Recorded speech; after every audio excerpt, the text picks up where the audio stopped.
माया के अंतिम वार में भी ब्राह्मणों का किला मजबूती से खड़ा रहे, उसके लिए शिव बाबा के महावाक्य। पांडवों और कौरवों के बीच युद्ध दिखाते हैं ना, और मुरली में ये बात आई कि पांडवों किसी से लड़ते ही नहीं, पांडवों किसी से लड़ते ही नहीं। ठीक है, तो कैसे वो कौरवों से युद्ध किया, नाम युद्ध किया ना? पांडवों और कौरवों की जो लड़ाई दिखाई है वो मनुष्य गुरुओं ने शास्त्रों में दिखाई है या भगवान ने कराई है? तो उसकी तो बात ही नहीं है। शिव बाबा हमको किसी से लड़ना झगड़ना नहीं सिखाते। वो तो कहते हैं जो लड़ते हैं झगड़ते हैं वो निर्धन के हैं, उनका कोई धनी धोरी नहीं है। हम लोगों में भी अगर लड़ाई झगड़ा होता है आपस में तो इससे साबित होता है कि हम बाप के सूर्यवंशी बच्चे नहीं हैं, कोई और धर्म में कन्वर्ट होने वाले हैं। तो आपस में जो सूर्यवंशी बच्चे हैं वो तो खीरखंड ही होकर के रहते हैं। अगर वो भी खीरखंड होकर के नहीं रहेंगे तो फिर राजधानी कैसे स्थापन होगी? बाकी जो शास्त्रों में लिखा है वो शास्त्रों में तो यहाँ की बातें ही लिखी हुई। यहाँ जो हम ब्राह्मणों के बीच में और धर्मों में कन्वर्ट होने वाली बीज रूप आत्माएं हैं, और धर्मों को जन्म देने वाली आत्माएं हैं, वही आत्माएं धोखेबाज हैं। वो यहाँ भी धोखा देंगी और बेसिक में भी वही आत्माएं धोखा देती हैं। ऐसा कोई कर्म न हो जो कुल का दीपक बुझ जाए, ऐसा कोई चलन न हो जो बाप दादा बच्चों में आशाओं की दीपक जगाते वह बुझ जाए। अव्यक्त वाणी 9 नवंबर 1969 पृष्ठ 1। शास्त्रों में पांडवों में कोई मतभेद नहीं दिखाया गया है, फिर भी हम ब्राह्मणों की दुनिया में विष्णु पार्टी और अनेक पार्टियों के लोग कौन हैं जो पांडवों में से ही अलग होकर के गए हैं? कि एडवांस में तो ब्राह्मणों की दुनिया में सब पांडव ही हैं, कौरव कोई नहीं है, यादव कोई नहीं है। एडवांस की दुनिया में जो आते हैं, एडवांस की दुनिया में भी बीज रूप आत्माएं हर धर्म की हैं कि सब सूर्यवंशी हैं। हर धर्म की है तो फिर तो केवल जो सूर्यवंशी है उन्हीं को सच्चा पांडव कहेंगे। बिल्कुल, सूर्य को फॉलो करें तो सूर्यवंशी, और देहधारियों को फॉलो करने लग पड़ते हैं उस सूर्यवंशी कैसे? तो माना जो यहाँ तो लक्ष्य ही है एक धर्म, एक राज्य, एक जाति, एक कुल, एक भाषा। तो फिर ये सब बातें कहाँ से पैदा हो गई? किसके द्वारा पैदा हो गई? इधर में हैं? अनेक मत जो हाँ, जो अनेक मतांतर फैलाने वाले हैं और धर्मों में कन्वर्ट होने वाले हैं, उन्हीं में हुई है। तो फिर सूर्यवंशी अर्थात पांडव उन्हीं जो को करेंगे, झूठे होते हैं ना, कोई मतभेद ना हो। हाँ, जो झूठे होते हैं ना वो झूठ की ही फॉलो करने लग पड़ते हैं। लिख करके देंगे स्टाम्प पेपर, ये हमारा बाप है, फिर फ्रंट में आ जाएंगे, फिर पूछते हैं। लेकिन आपस में मतभेद तो बहुत ही देखा जा रहा है। तो ये पांडव हैं सब, जो मतभेद पैदा करने वाले हैं वो पांडव हैं। आप तो पांडवों की बात कर रहे हैं। तो फिर ये पांडव माने पांडु पुत्र, पंडा के पुत्र। पंडा माने जो रास्ता बताता है। कौन बताता है सच्चा रास्ता? शिव बाबा सच्चा रास्ता बताता है। तो उसका प्रैक्टिकल रूप है कि नहीं है? बिंदी है। प्रैक्टिकल रूप है। फिर उसको फॉलो करते हैं।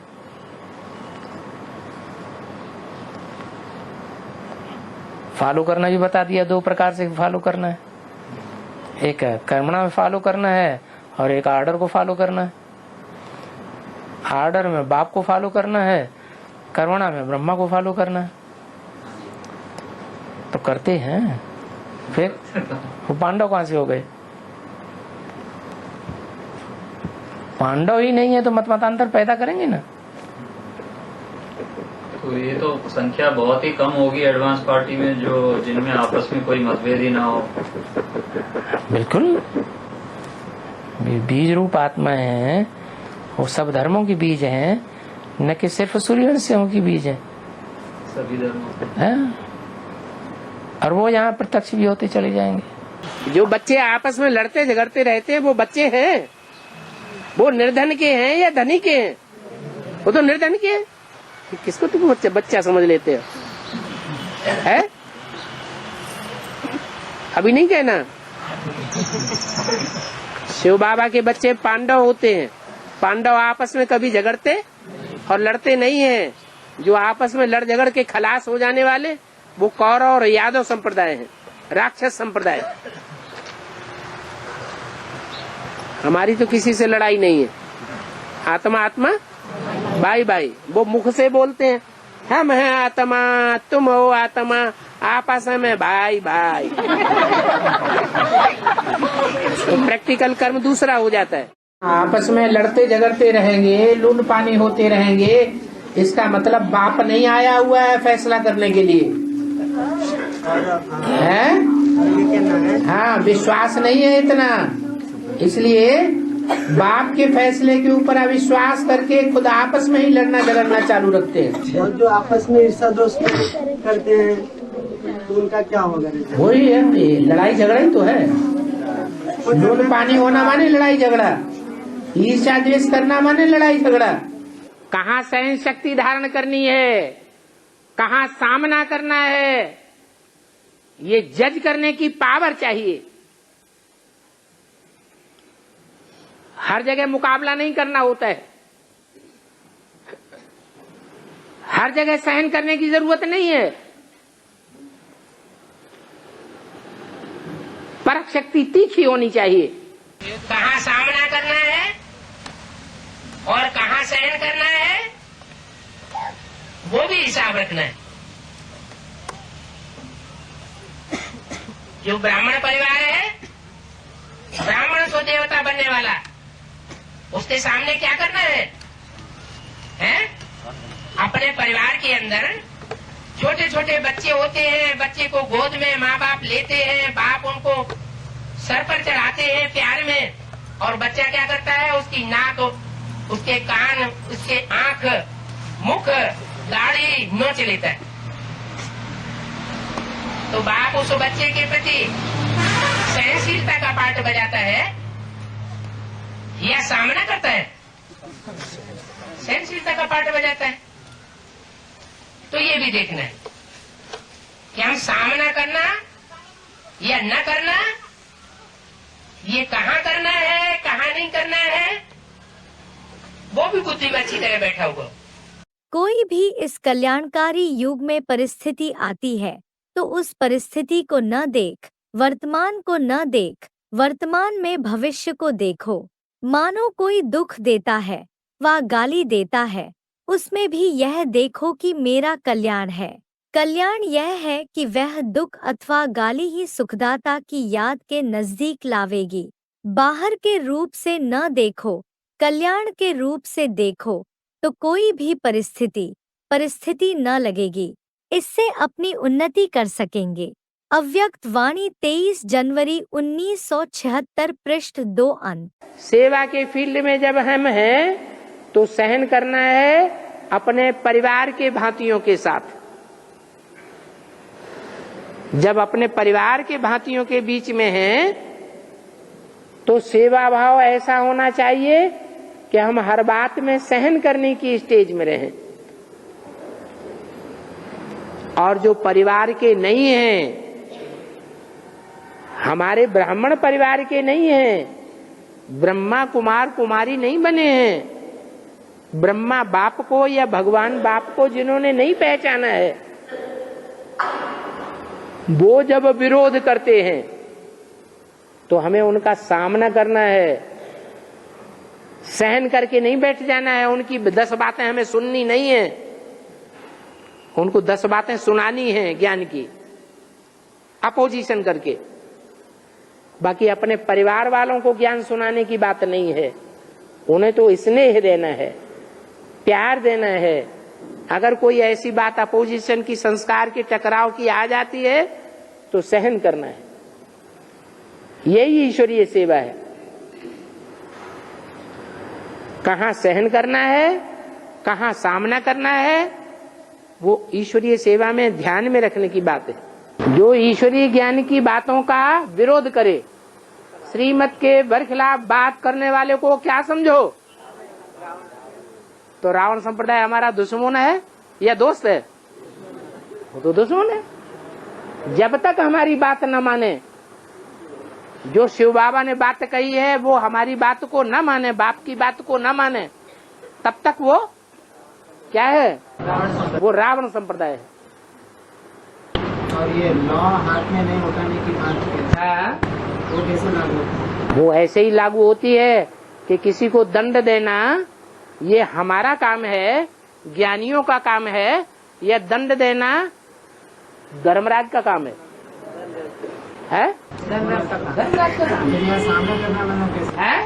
सामना करना मना कैसे? सामना आंख से भी किया जाता है, लाल लाल आंखें करके दिखा दी, मोटी मोटी, गोल गोल। कर्मेंद्रियों से भी कर्म, ऐसे कर्म किए जिससे दूसरे को दुख हो जाए, वो भी सामना करना है। बातों से ऐसी बातें बोल दी जिससे दूसरे को कचोट जाए, दुख लग जाए, तो ये सामना करने वाली बातें हैं सब। संगम युग में जितना झुकते हैं, संगम युग में झुकते हैं, वो उतना झुकाने के लिए भी करते हैं, ठीक है। लेकिन बाबा ये बोले कि सूर्यवंशी बच्चे किसी के सामने झुकेंगे नहीं। ये कहाँ बताया? झुकेंगे नहीं का मतलब ये थोड़ा ही है कि अपने परिवार के सामने झुक करके नहीं चलना है।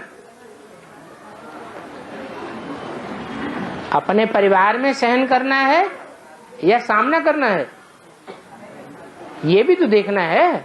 कहाँ सहन करना है और कहाँ सामना करना है।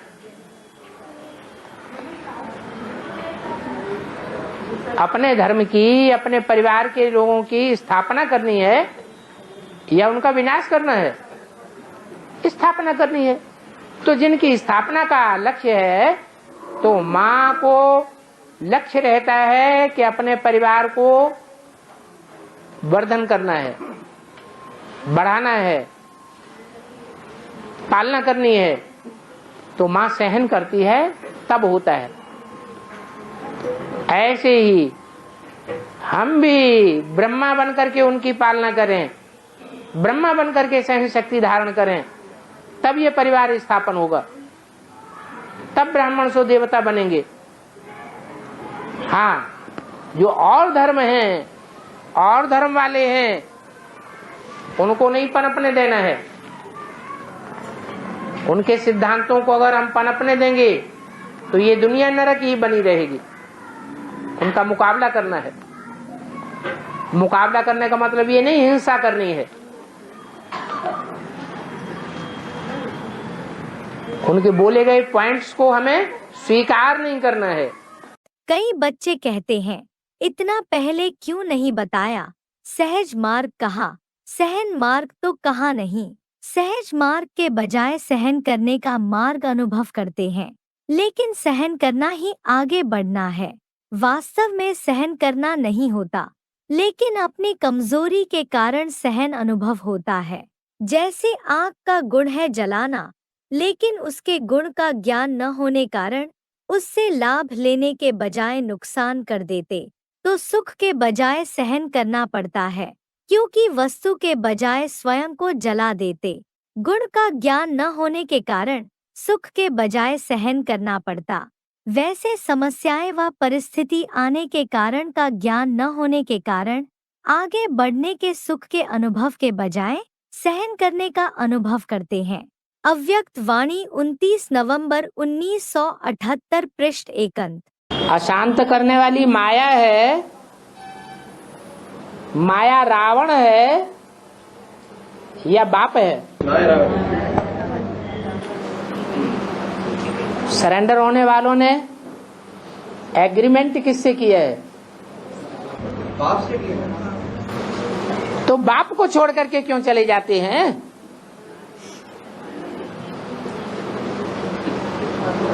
जो अशांत करने वाले हैं उनसे बात करना बंद कर दे, उनसे बोलना चालना बंद कर दे। कोई जबरदस्ती है?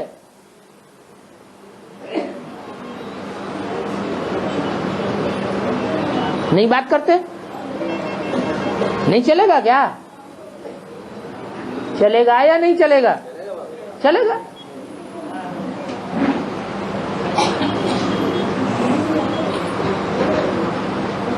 विरोधाभास पैदा करना है तो अज्ञानियों के साथ करना है, या बाप का जो परिवार है, परिवार के भांति हैं, उनके साथ विरोधाभास पैदा करना है। कहाँ सहन करना है और कहाँ सामना करना है। परिवार में क्या करना होता है? सहन करना होता है।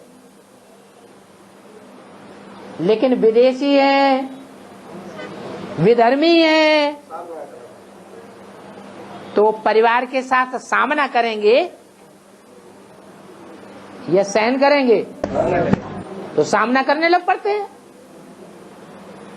ट्रैक्टर बन गए, अलग हो गए, जो चाहेंगे सो बोलेंगे।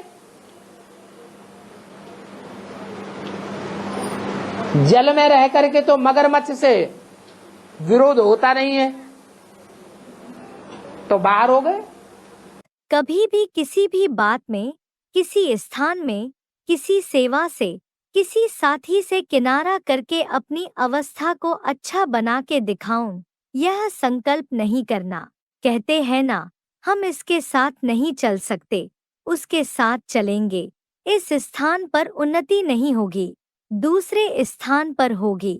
इस सेवा में विघ्न है, दूसरी सेवा में अच्छा होगा। यह सब किनारा करने की बातें हैं। अगर एक बार यह आदत अपने में डाली तो यह आदत आपको कहाँ भी टिकने नहीं देगी, बुद्धि को भी एकाग्र रहने नहीं देगी, क्योंकि बुद्धि को बदलने की आदत पड़ गई। यह भी कमजोरी गिनी जाएगी, उन्नति नहीं गिनी जाएगी। सदैव अपने में शुभ उम्मीदें रखो, नाउम्मीद नहीं बनो।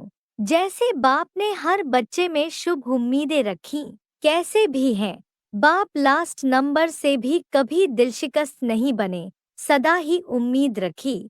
तो आप भी न अपने से, न दूसरे से, न सेवा से नाउम्मीद, दिलशिकस्त नहीं बनो, दिलशाह बनो। शाह माना फ्राक दिल, सदा बड़ी दिल। कोई भी कमजोर संस्कार नहीं धारण कर लो। माया भिन्न भिन्न रूप से कमजोर बनाने का प्रयास करती है, लेकिन आप माया के भी नॉलेजफुल होना कि अधूरी नॉलेज है। यह भी याद रखो कि माया नए नए रूप में आती है, पुराने रूप में नहीं, क्योंकि वह भी जानती है कि यह पहचान लेंगे। बात वही होती लेकिन रूप नया धारण कर लेती है। अव्यक्त वाणी 7 मार्च 1990 पृष्ठ 175 मध्यांत 176 आदि। आपकी मुरली में आया कि किले की एक ईंट खिसक जाती है तो माया को चांस मिल जाता है कि दूसरे ईंटों को गिराने के लिए। माया को चांस मिल जाता है दूसरे ईंटों को आसानी से तोड़ने के लिए। हाँ, एक ईंट खिसकी तो दूसरे ईंट या पत्थर को जल्दी हिला करके उसको भी तोड़ा।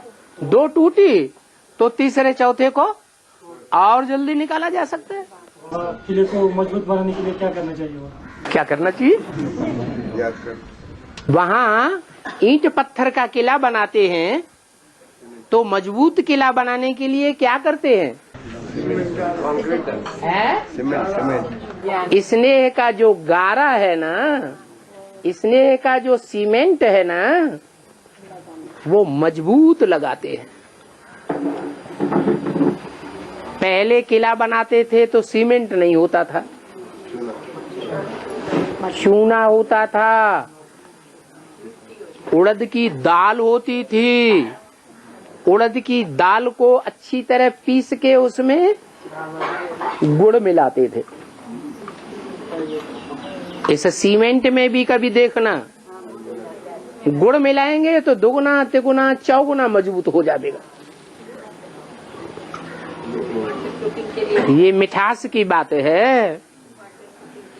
ब्राह्मण परिवार में जितना मिठास रखेंगे, कड़ुआहट पैदा नहीं होने देंगे, तो स्नेह का गारा बहुत मजबूत होता रहेगा। ब्राह्मण परिवार में स्नेह देना है और बाहर की दुनिया वालों से मुकाबला करना है वाइब्रेशन से। कहाँ सामना करना है, कहाँ सहन करना है, इस बात का भी ज्ञान होना चाहिए। कहाँ सहन करना है? माँ कहाँ सहन करती है? परिवार के भांतियों के प्रति माँ सहन करती है, तो परिवार का किला मजबूत होता है। इसलिए कहावत है कि घर की धरित्री अगर अच्छी हो तो घर स्वर्ग बन जाता है। घर की धरित्री अगर एक पति से प्रेम करने वाली, स्नेह करने वाली नहीं है, औरों से स्नेह करने लग पड़ती है, झूठा झूठा स्नेह दिखाती है, तो घर नरक बन जाता है। तो ये ब्राह्मणों का किला न टूटे, भले माया का फाइनल पेपर होता रहे, तो इसके लिए क्या करना है? अरे जिसने पूछा उसे बताने दो, क्या करना है? हैं? स्नेह देना है। किसको देना है? रावण को? हैं? ब्राह्मण परिवार। हाँ। बातें तो सभी बोले ही हुए हैं, समय पर याद आना ही तीव्र पुरुषार्थ है। अव्यक्त वाणी 21 जनवरी 1969 पृष्ठ 1 मध्य।